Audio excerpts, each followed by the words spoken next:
Siang Bro Tim, Bro Ya, Tara. siang. Oke, jadi kenalin nama gua Andra, asal Lampung. Oke. Jadi Oke. sekarang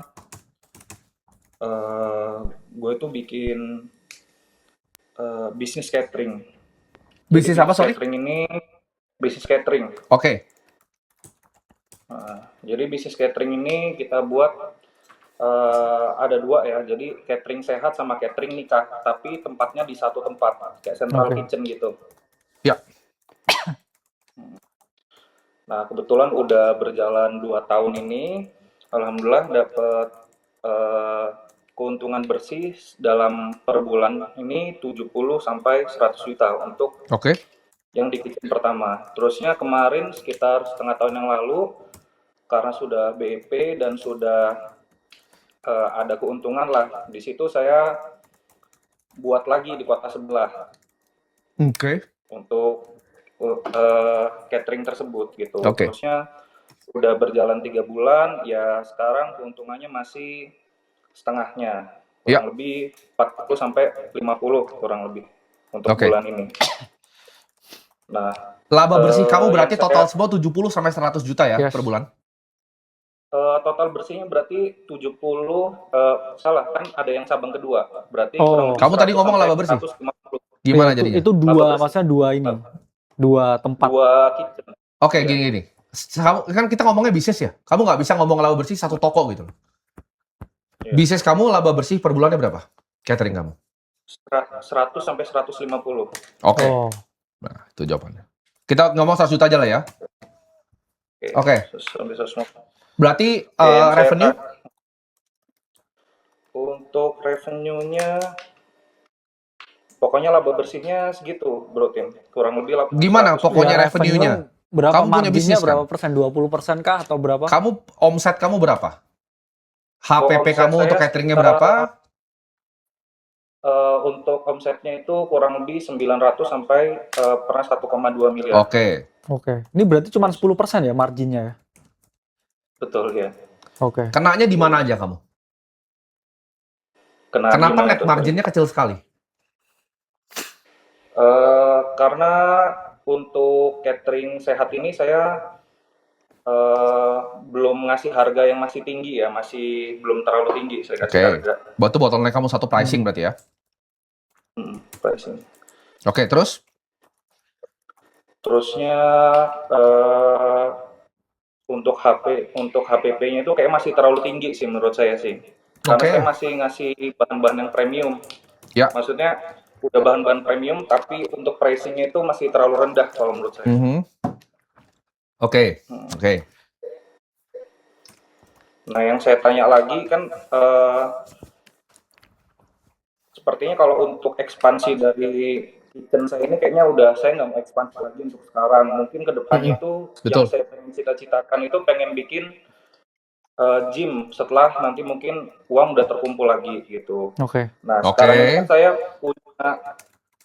punya pilihan yaitu buat portofolio untuk investasi atau bangun usaha lagi, tapi usahanya itu gym gitu. Jadi Oke. saya pengen buat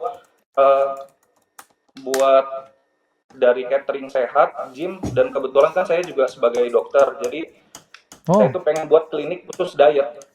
Oke. Praktik juga nggak sekarang, Mas Andra? Sekarang kebetulan sedang tidak praktik, sedang fokus sama bisnis ini, tapi saya masih ngajar sekarang. Oke. Jadi pertanyaannya ada apakah pertanyaan capital allocation ya pertanyaannya. Kedua, apakah bijak untuk bikin bisnis selanjutnya? Ini gue akan jawab ya. Yes. Jadi catering itu punya omset, kita ngomong 1 miliar aja ya, biar gampang. Iya. 1 M berarti 900 juta ya cost-nya ya. Laba bersihnya kamu ada berarti di 100 juta, oke? Nah, ini kalau kita ngomong secara financial engineering, yang pertama dilakukan adalah ditanya kenapa net margin 10% doang. ini Kecil. ini under industri, oke? Dan ini berarti kan kita bisa secara angka ngelihat ada problem yang sistemik di sini. Yang kamu pikir itu benar, bahwa kamu punya harga tuh terlalu murah berarti. Ini ada problem yang namanya pricing. Nah, pricing kita akan bahas nanti ya. Gimana cara di-increase-nya dan dari mana. Satu lever utama kamu dalam penjualan bisnis catering kamu udah pasti satu di pricing. Tapi di dua, ini kan kita harus bedah ya secara dalamnya. Ini kenapa? Oke. Kamu kan bisa jawab nih, yaitu satu. Cost of goods sold kamu tinggi. Oke. HPP-nya tinggi, Mas. Ini kan masalah sourcing namanya. Hmm. Ini bisa dibenerin nih, oke? Kedua, berarti kamu punya OPEX yang tinggi juga. Karena gini, COGS kamu sampai 50% nggak?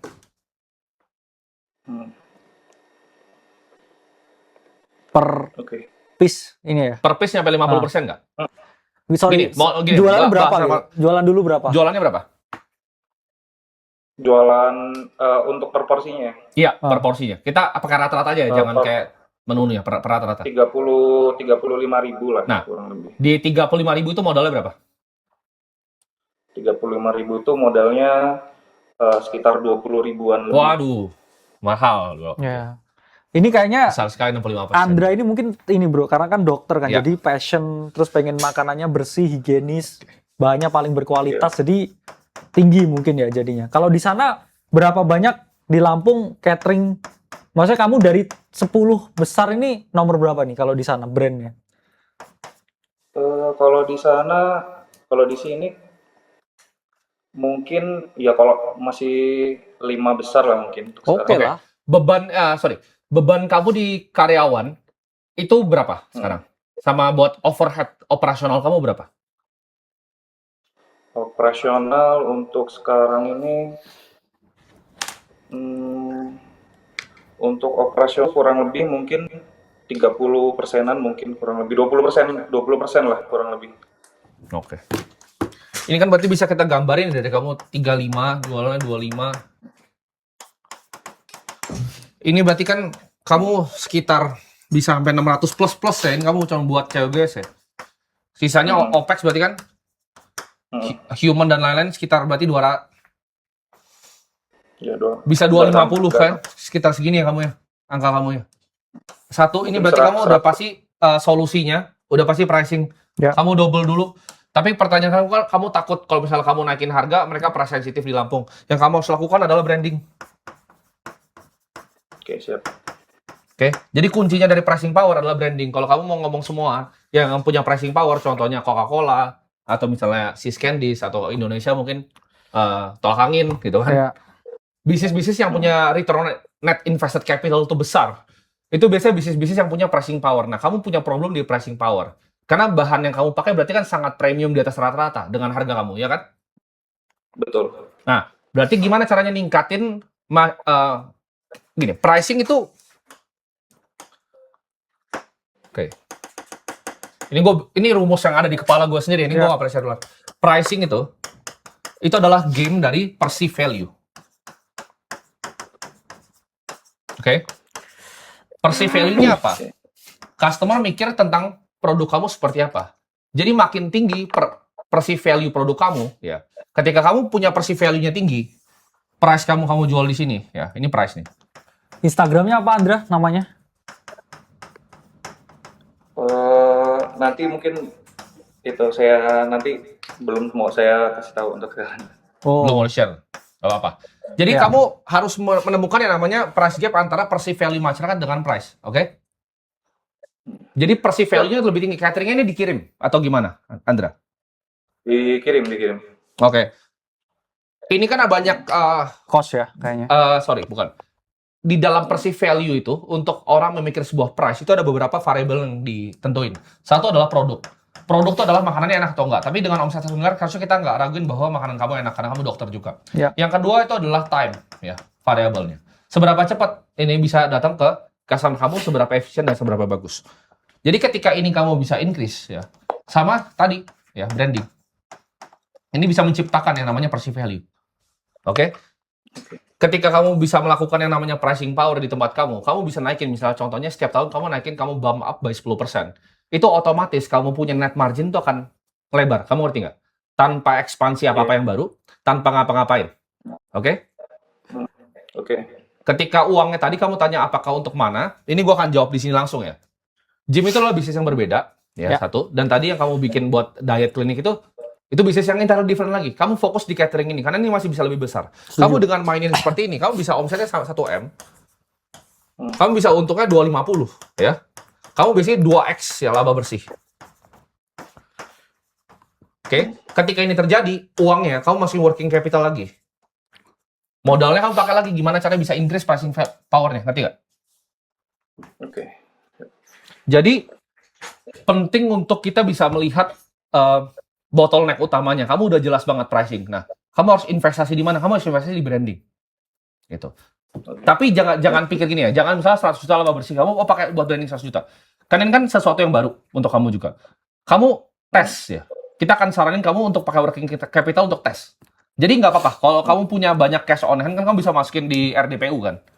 Atau di deposito. Itu nggak masalah. Sebagai bisnis kamu punya cash gitu. Tapi kamu bisa pakai nih setiap seminggu 2 minggu coba kamu tes deh. 5 juta kamu pakai. Kamu sisi 5 juta.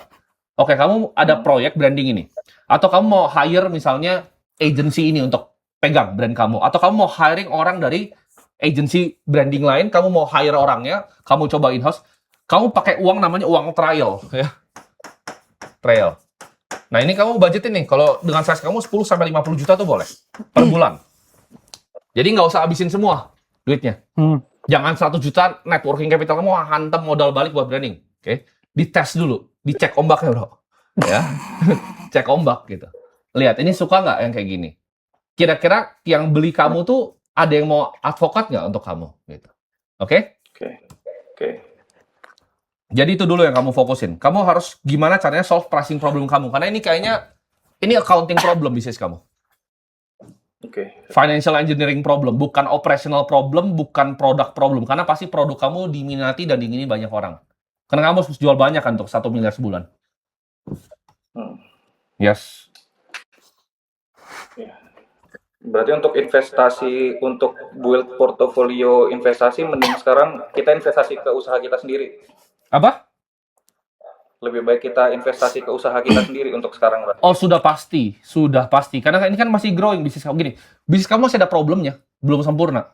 Kamu masih belum bisa melakukan pricing power. Kalau kamu bisa naikin pricing power, kan kamu double laba bersih kamu. Ini bahkan kamu nggak usah naikin omset loh. Yang kamu ini special case.